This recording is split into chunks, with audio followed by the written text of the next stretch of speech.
In this video we want to talk about Guest's model of HRM. Guest's model of HRM is based on the soft approach to human resources. There are two approaches to human resources, soft and hard, and they are the subject matter of a separate video. But very briefly here, the soft approach relies on motivation and dealing with people at work in a way which enables them to work effectively and have motivation, and also treats them with a great deal of respect and openness and involvement, so they become valued members of the working community in which they find themselves. They are valued for their opinions and for their efforts, and the management let them know that they are valued. The hard approach is to look at the workforce as assets of the business, in the same way as the management may look at the machinery in the business and consider it to be assets of the business. So people under the hard approach are treated as functionaries. They simply perform the tasks and get paid. There is no more to it. So they're dealt with in quite a dispassionate way. They're dealt with in a way which they're treated and dealt with in a way that reflects this opinion of them, the opinion that they are assets of the business, no more. It's as simple as looking at machinery, looking at the equipment of the business, and looking at people, and in a sense they are treated the same. So it's a harsh approach to HRM. The soft approach is the more compassionate one, the one which enables the workers to have a say. Their opinions are respected and sought, and they are much more integrated into the life of the business. So we have two approaches, and I said it's the subject matter of a separate video. Sorry, we've got an intruder on the bottom right hand corner. Get rid of that. Sorry. Okay, now the focus of Guest's model is to develop a commitment-based organization.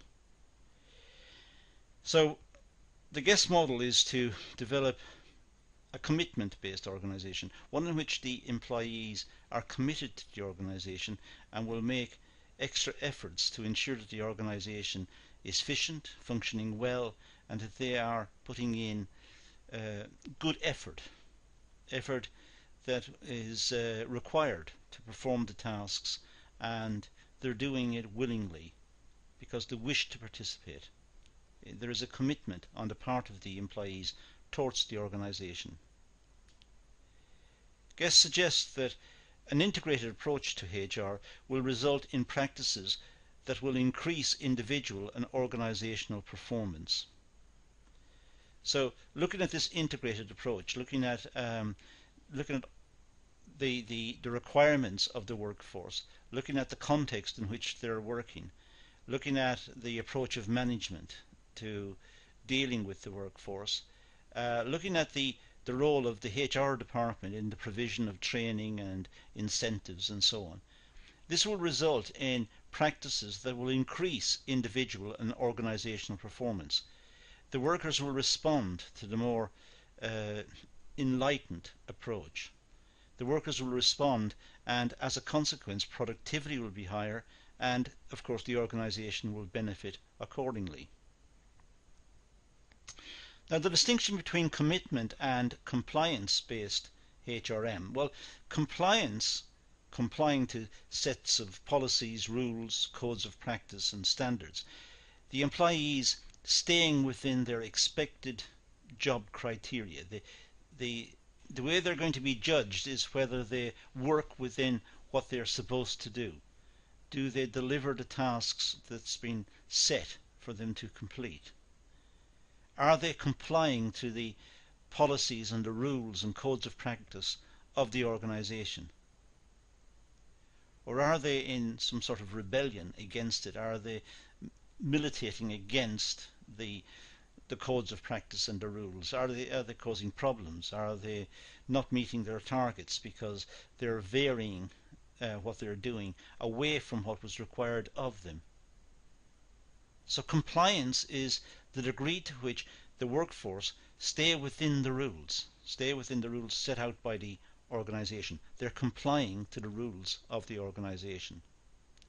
Commitment is the extent to which an employee takes responsibility and involvement within an organization, looking at its goal and its strategies and trying to achieve its goals and strategies. And the employee takes responsibility, tries to take on the role of ensuring that the tasks are completed and taking responsibility for the completion of tasks and the smooth running of a particular department, say, or a particular section or whatever it is. So there is commitment. The employees are committed to the organization. They like the organization. They like doing what they do, and they want to have responsibility for what they do, and they want to further the goals and the strategy of the business. They like it. They agree with it. In terms of compliance, they are simply working within the rules. Commitment seems to be stronger. They are going beyond it and looking for responsibility and trying to push forward to achieve the goals and the strategy of the organization.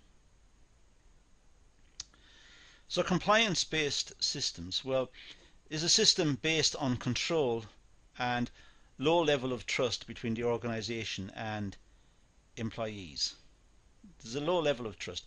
The organization sets out rules and the employees stay within the rules.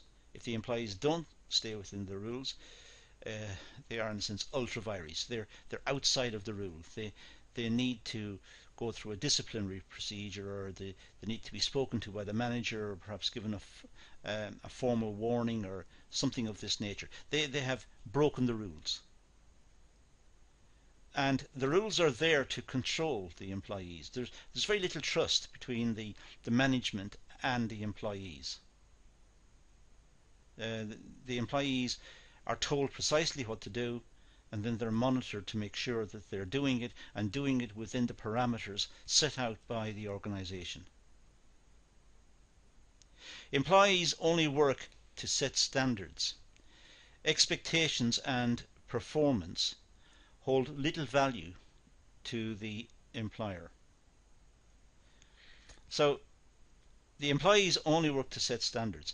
The management tell the employees what's expected of them, and they will achieve that. They don't go further. Even if they've got the time or the capacity, they don't go further. They don't make an extra effort. They do what they're paid to do. So the contract states they will be paid so much, perhaps every week or every month, and in return they must complete the following tasks. And that's what they will do.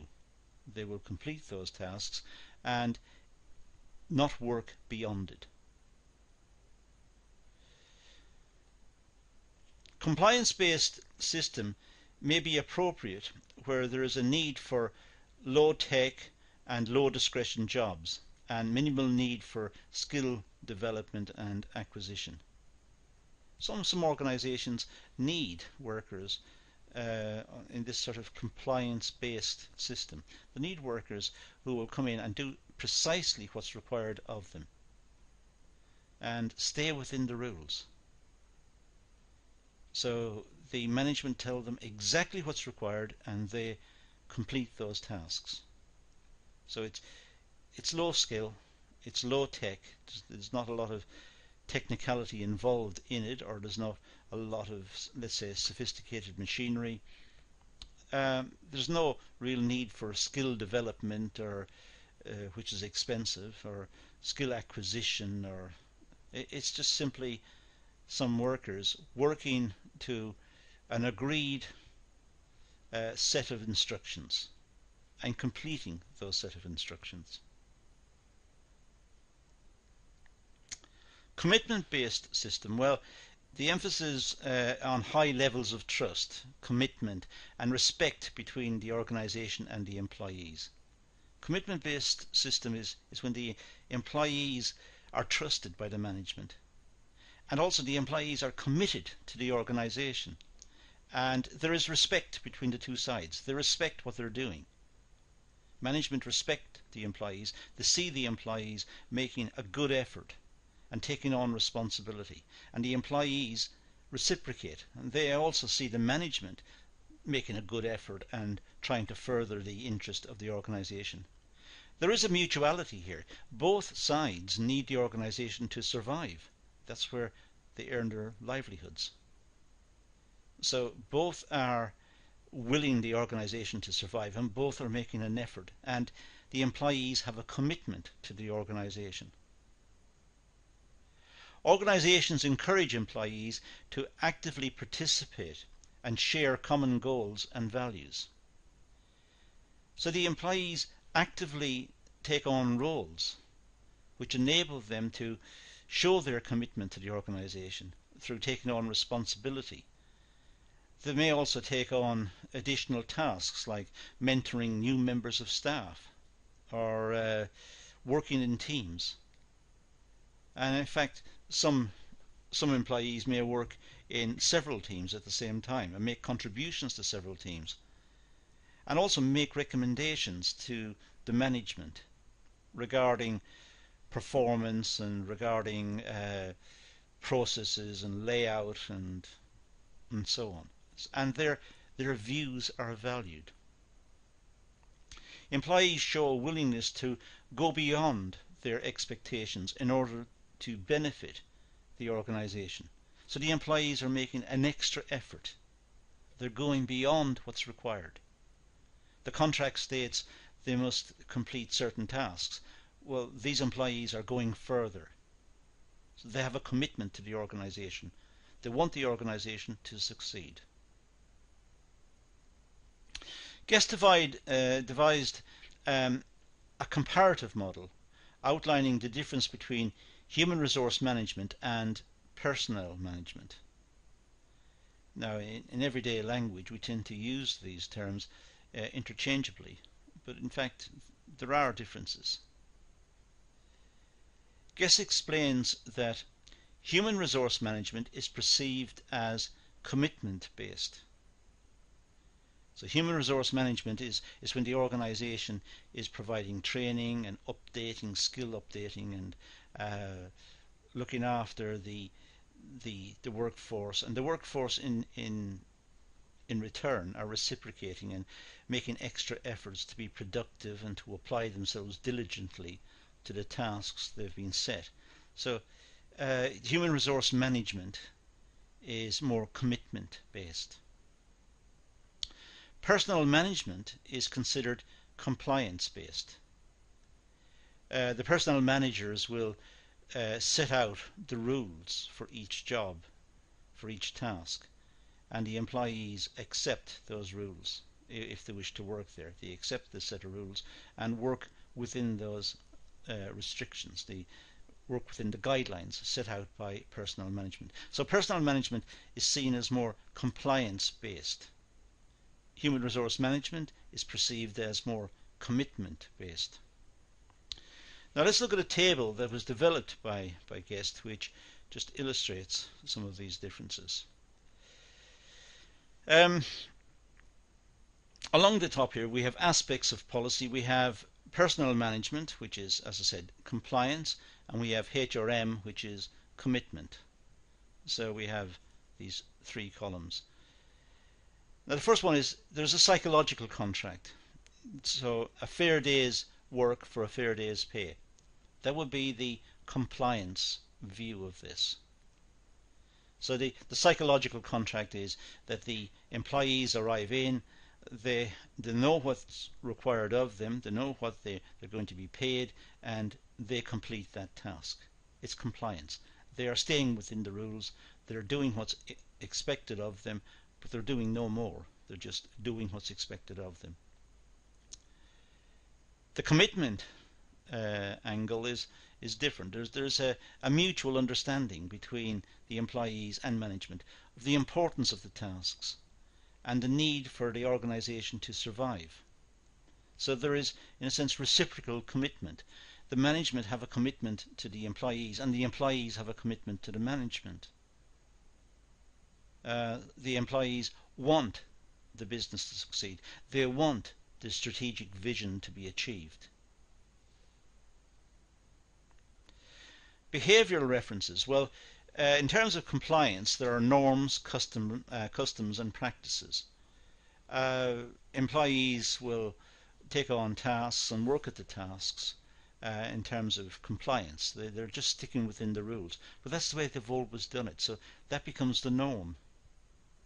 That's the standard. That's the way it's always been done. These are the customs and the practices in terms of that particular function. The HR side, the commitment side, is that they're looking at the values and the mission. What is it that can be done? Looks at the values of the organisation. The values of the organisation may be one that's encouraging innovation and change. And they wish to be involved with this and may make recommendations regarding the work process. So it's more adopting the values and the mission of the organisation. The locus of control. Well, with the compliance, external. So the locus of control is it's external to the job. The employees, in a sense, are controlled from outside. They're controlled by management, but they're in a sense controlled from outside of themselves, outside of the direct piece of work being undertaken. They're being controlled by rules and by instructions. They're not thinking about it. They're not worried about the outcomes. They're just simply doing as they're told. They're following the rules. So it's external. It's not of their making. They are simply following the rules. With a commitment, it's more internal. Internal means the employees are thinking about the tasks. They're thinking about the goals and the values and the willingness they've got to try and meet the wider objectives of the organisation by doing a good job and by being very honest about the commitment they're making, and if they have spare time or spare capacity to offer to go a little further, and thereby of course increasing their productivity and the overall efficiency of the organisation. So with commitment, they are driven from, if you like, internal forces within themselves, looking at it and knowing that they're trying to do their best to complete the task, but they also want to complete it in a way that will further the objectives of the business to achieve its strategic targets. With the personnel management, the compliance one, they're just simply following the rules and no more. Employee relations. Well, in terms of employee relations, the compliance model is more pluralist perspective. It's us and them.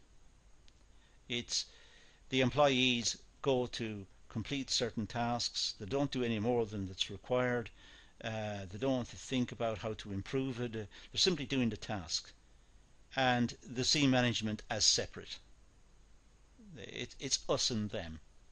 They want to get paid, do the particular task, get paid, and not think, not get involved. The management will do that. So it's collective, low trust, formal, and defined roles. The management must say exactly what the roles are. It's very defined. The employees want precise direction what to do. They don't want to get involved or think or take any initiative. And it's formal. They must know exactly this is what's expected of them, and they will perform that task. On the other hand, of course, the management don't trust them. They'll have to be monitored and checked as well. On the commitment side, in terms of employee relations, it's more unitarist. It's an us attitude. And by that I mean everyone's in it together. The employees recognise their responsibilities and recognise that they must make a good effort to try and achieve a good result for the business. Because if the business fails, they will lose their livelihoods, the same as the management. So there's also, it's in terms of commitments, it's more individual and it's based on trust and flexible roles. The management trusts the employees. They give them the various tasks, and the employees can be trusted to get on with it, to adjust to the conditions they find, to the situation they find themselves in, to problem solve, to work with each other and bring back solutions. They don't need a lot of intervention. They are motivated individuals. Organising principles and organisational design.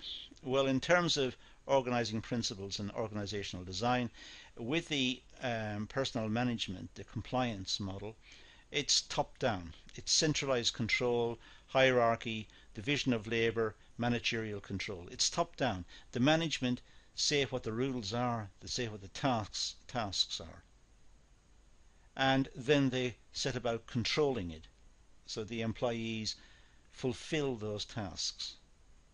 It's a hierarchy. The management will be in layers, and the tasks will be performed by the employees. There may be division of labour, that tasks are broken down into small sections where employees are expected to perform small roles, but many of them, and of course thereby they're acquiring the skills of learning by doing, which is a part of the advantages of the division of labour. But there is managerial control throughout. With the commitment one, it's bottom up, it's decentralised control, delegation and empowerment, more a flat structure.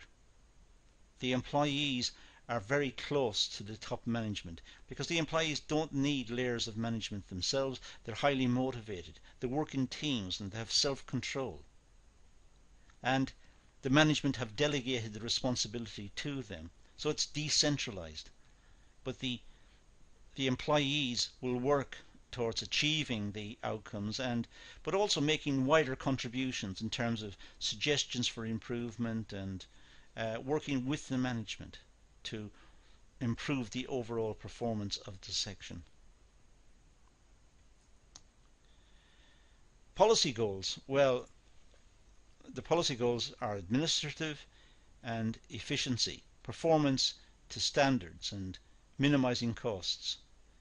So the policy goals would be to design tasks for the compliance model that can be done by the employees. These tasks can be done, can be easily supervised, and it's a very simple model. It's more administrative. The efficiency of the model, of course, can be measured. It's possible to work out the tasks that were issued and the tasks successfully completed, how many employees did it take to complete them, and you can get even some indication of productivity. It may not be a precise measure, but because of the contribution of machinery and technology, but some indication of labour productivity may be worked out. With commitment, it's adaptive, effectiveness, constantly improving performance, maximizing utilization for added value. So with the commitment, the policy goal is to improve performance, constantly and critically looking at the procedures to try and devise new ways of doing it, more appropriate ways, more make it more interesting for the employees, but also more productive. So it's development. Whereas with the compliance model, It's more administrative. See that the task is done. And when the task is done, the box is ticked, that's it, complete. With the commitment one, reflect on the experience of doing it. Reflect to see if there's another way of doing it, a better way. See what contributions can be had from the suggestions of other people who have observed the task, and critically look at it and see what the implications for quality and quantity of output are from perhaps changing the procedures. So these are a list of distinguishing features between the compliance and the commitment models of HRM and of personnel management as set out by Guest. Guest's model shows that HRM goes beyond the activities of personnel management. The HRM model involving commitment and involvement by the employees and trust on the part of management, trusting the employees and so on. That's much more than the personnel management view, which is the compliance model, simply doing the tasks that are asked of them, doing no more, just doing the tasks, completing those tasks. So HRM is a much more elaborate schema.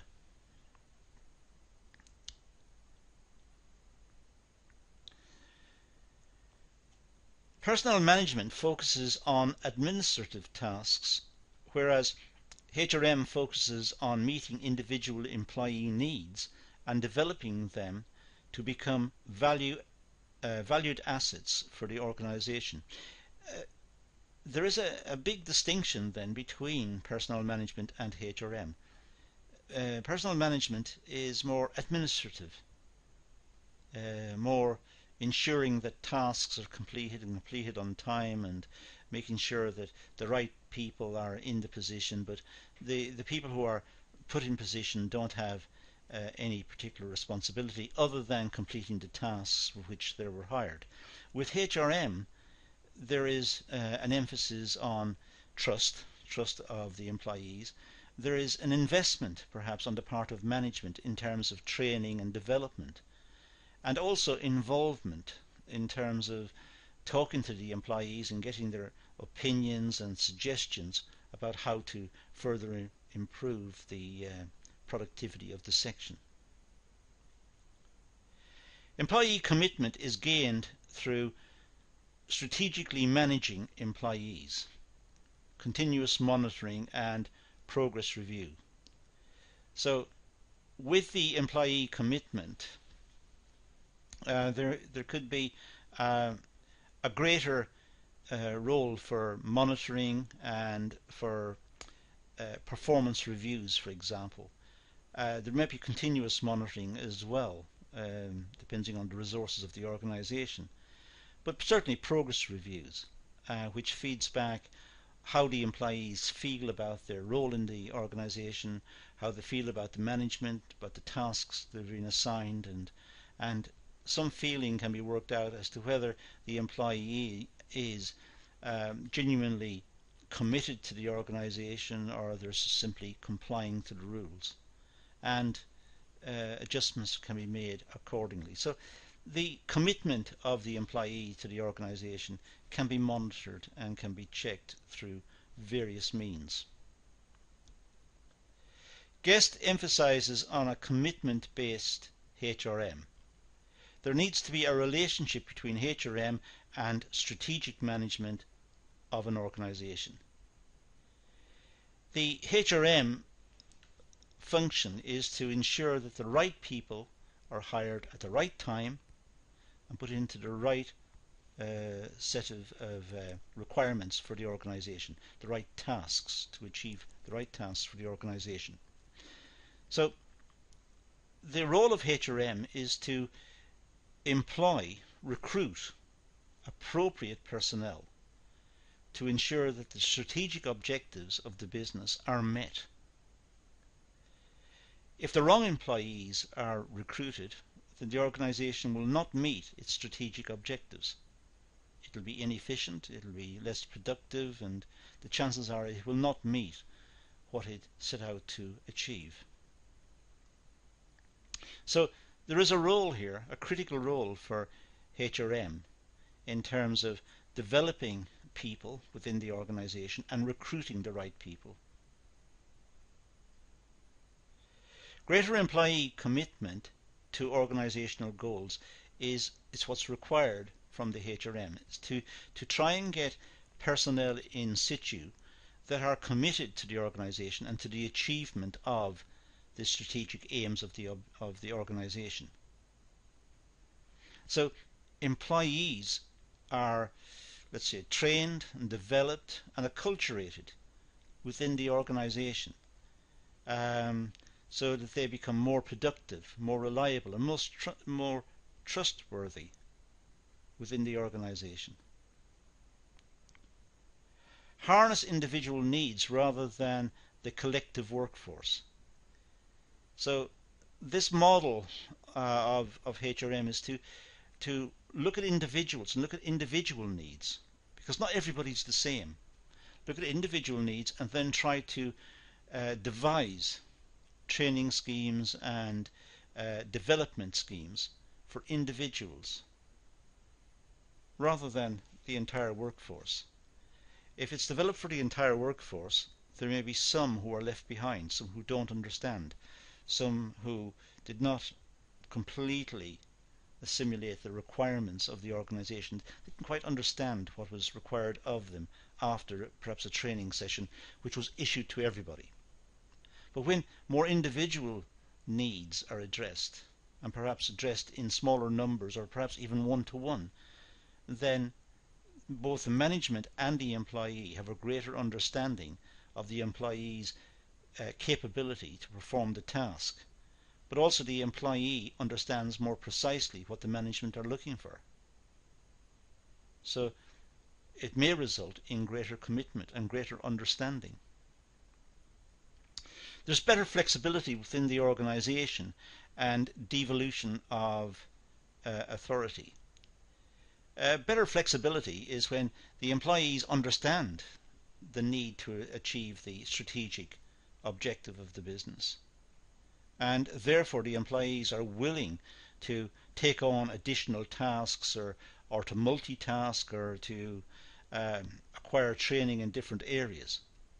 The commitment model is the employees doing precisely what's expected of them, what they're told to do, no more, no less.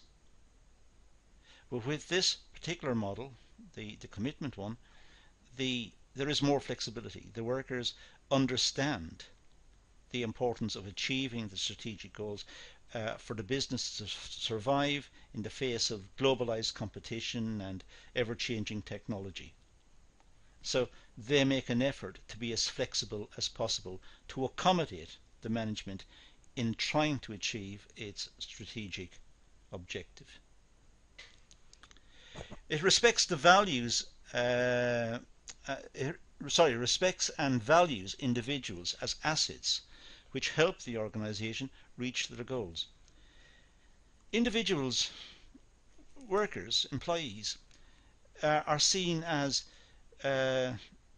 assets, but this is not a term of abuse. This is a complementary term. They're seen as valued members of the working community within that organization because they are flexible, they understand what the organization is attempting to do, they are broadly in line with what the organization is doing, they're alert to opportunities in the sense that they will see ways in which they can further themselves and further the organization. They are ambitious, they're hard-working, they're diligent, they commit themselves to the organization. So therefore, by doing all of this, they are furthering the organization as well.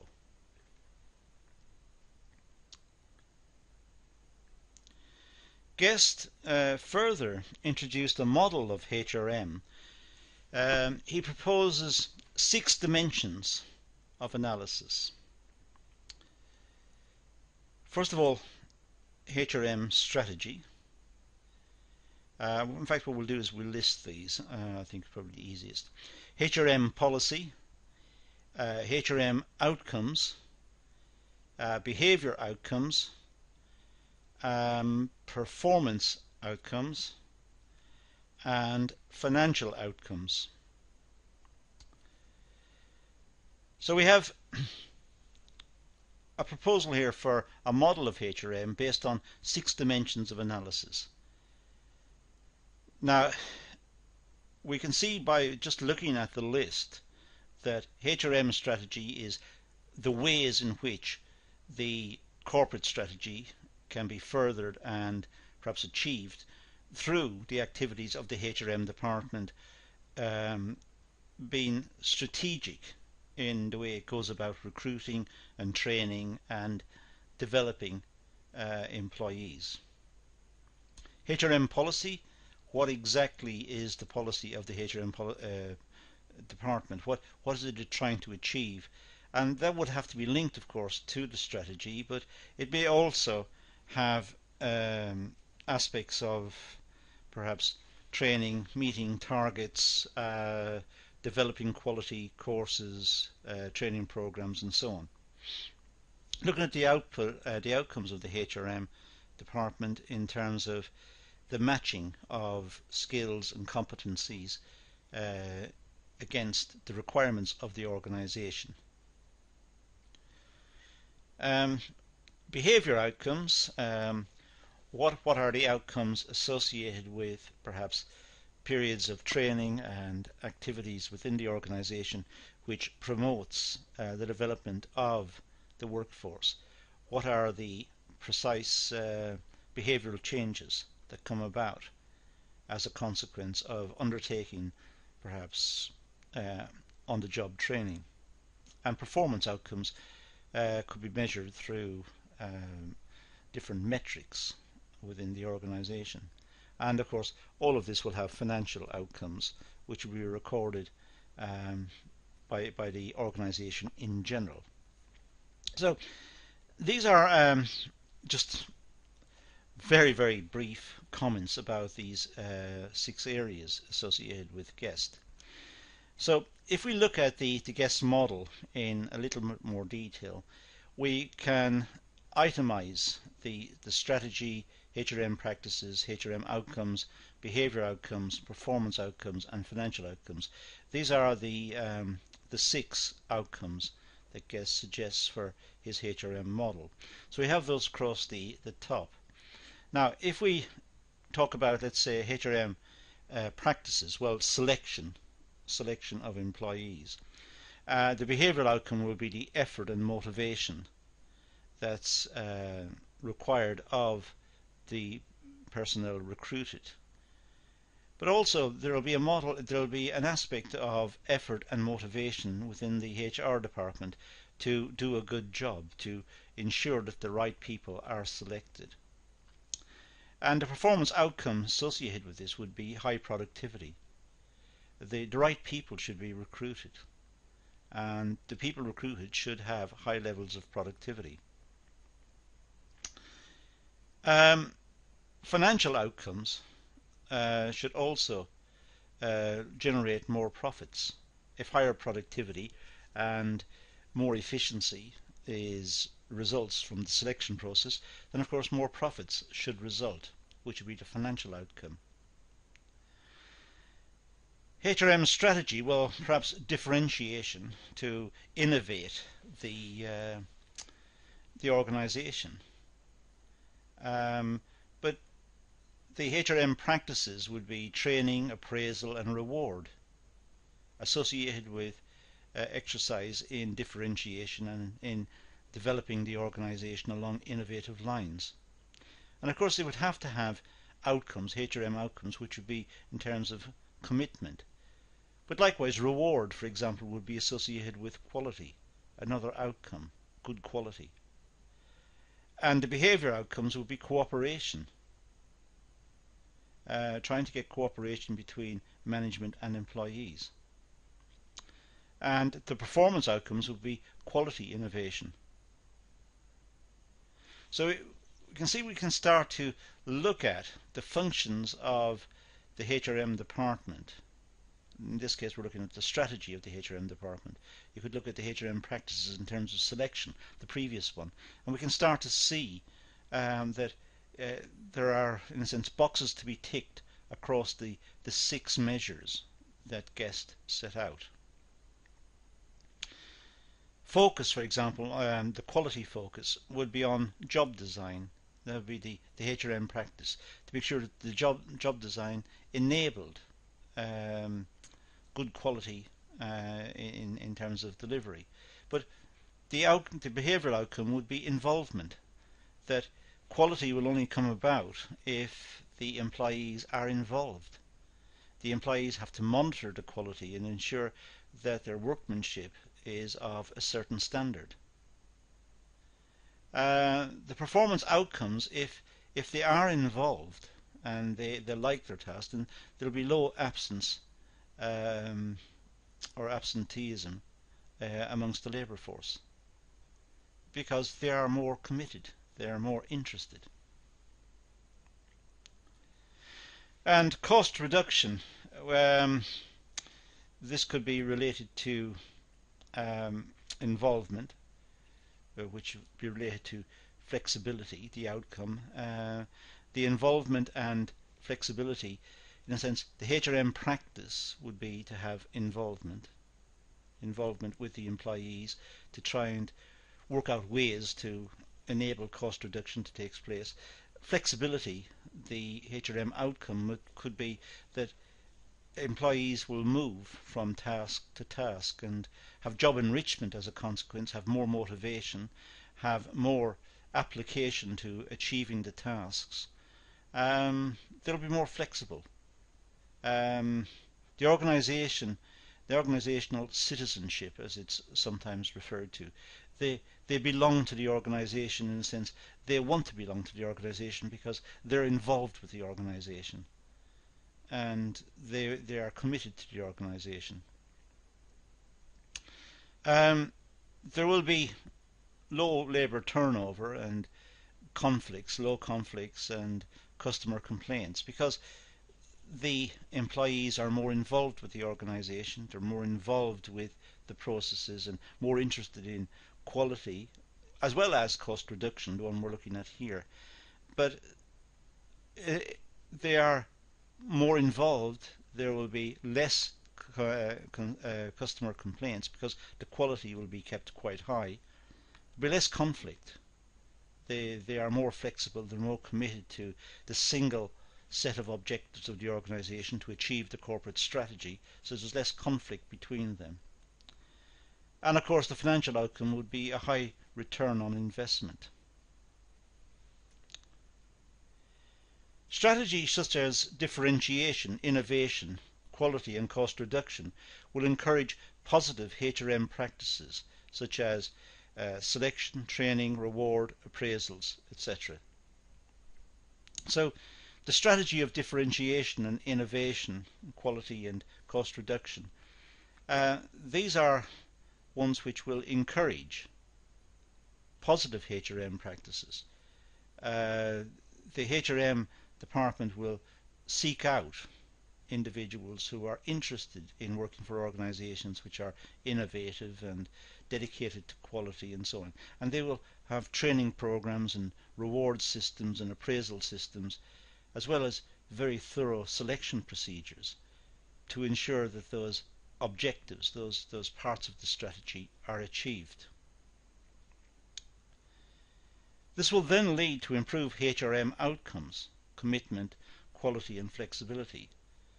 Once there's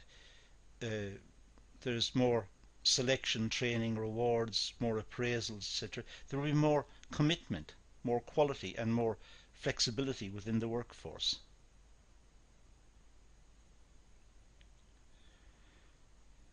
This will then have a direct effect on behavioural outcomes, resulting in improved motivation, cooperation, involvement and organisational citizenship.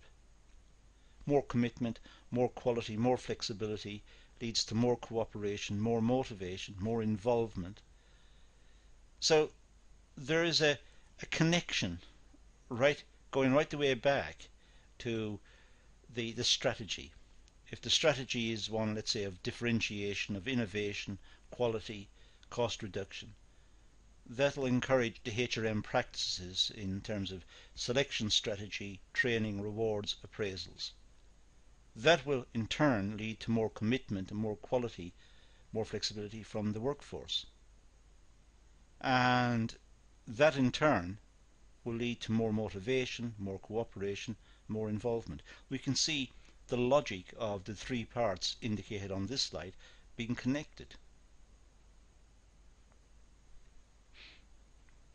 Performance outcomes will then increase employee performance, productivity, equality and innovation, whilst minimizing absences, labour turnover, conflict and customer complaints. And financial outcomes will result to profit and return on investment. So there will be a greater return on the investment of the organisation because the workers are more flexible, they're more interested, they're more motivated. The reason they're more motivated is because the HRM selection procedures were more targeted at that type of worker, and the HRM department tops up its selection procedures with good training schemes and involvement with the workforce. And the HRM department are doing that because the organisation itself is committed to innovation and change and development. So these are the 6 areas of Guest's model of HRM. It's worth going back over that and making sure you're clear about the linkage between the various stages, from the strategic objectives of the business to the policies of HRM in terms of recruitment and training and so on, all the way to the performance and commitment of the employees, and making sure you understand the linkage between the 3 of them. But that's all we're going to deal with in this session. It looked at Guest's model of HRM, and that's the only source that is relevant in this case, and that's all we're going to deal with. So thank you for watching.